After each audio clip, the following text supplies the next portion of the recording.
This is Leah Hannant and we're going to be painting a turtle today with acrylics. The reference photos that I use are either photos that I've taken myself, or if I see friends or family who have posted a nice photo on social media, then I'll ask them for permission and use their photos. Otherwise, you can find free reference photos on Facebook pages. Just search for free reference images for artists or free reference photos. You'll likely have to fill out a couple of questions before they'll accept you into those groups, but anyone can join. You don't need a website or a Facebook page. That's for anyone who wants to create. In this case, my reference photo is from Pixabay. They're also free to download, and so most of the time I will use Pixabay photos because they're taken very well and there's such a large range of the same subject that you can choose the one that suits your work. So as you can see, I've started to do the broad range colours first. So the fin blues are the most prominent colours, so I paint them first and then I go through mixing a few different colours that I see in my reference photo and I put them wherever I see them all over the turtle. Some people like to do section by section. I like to do colour by colour. And after you've got your basic shapes of colours on your subject, then you can work layer by layer and start adding the details. The canvas that I use is Montmartre. It's double thick canvas, high density weave, premium. It's 380 cotton duck, acid free, unbleached cotton, triple coated with universal primer. So that's all ready to paint on. I have a range of different paints that I use. They're not artist grade, they're probably student grade. I don't mind about this sort of thing, so if you want to buy artist grade, go right ahead. I work with my budget and maybe one day I will work up to artist grade, but for now these are the ones that I'm using.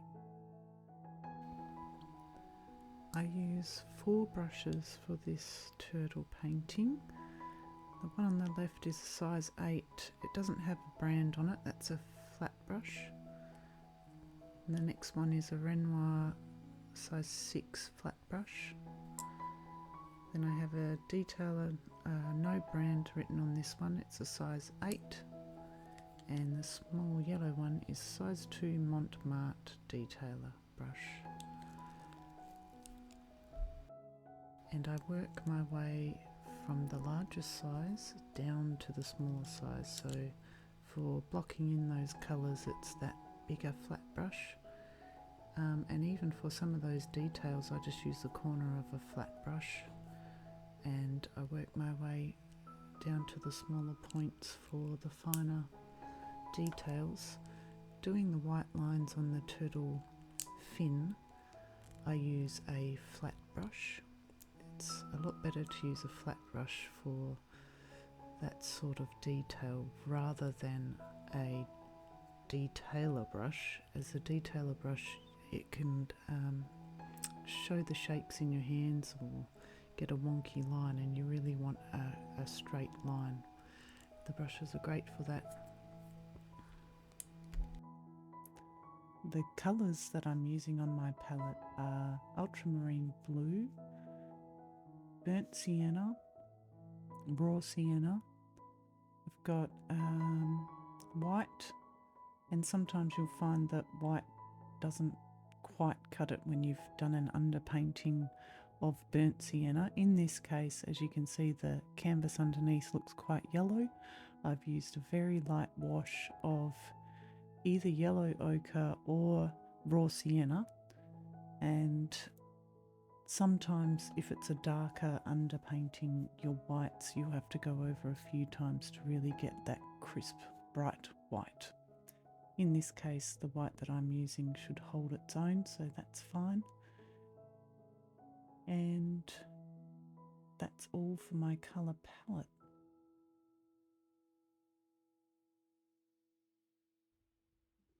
Rather than use black, I will mix ultramarine blue with a burnt sienna to get a nice dark colour. Usually it's more ultramarine blue than the sienna.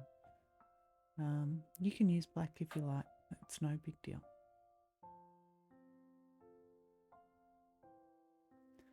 When it comes to the details on the fins of this subject, it can become quite overwhelming.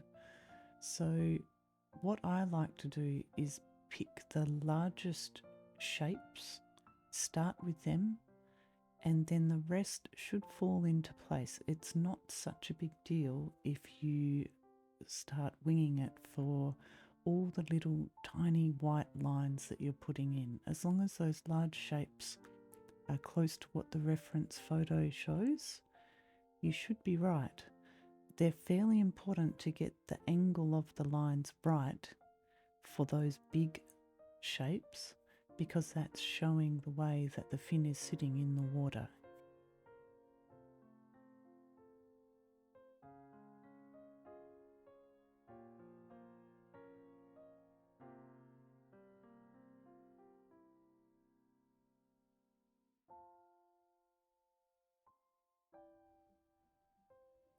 Once all the details are finished, you'll notice slight differences between yours and the reference photo, such as some areas need to be brighter where the light is really reflecting off the colours. In this case, the water is causing the light to shine on the top of the fin and the rounded edge of the fin. So just going over those areas to make that white a bit brighter really helps with giving it that 3D realistic effect.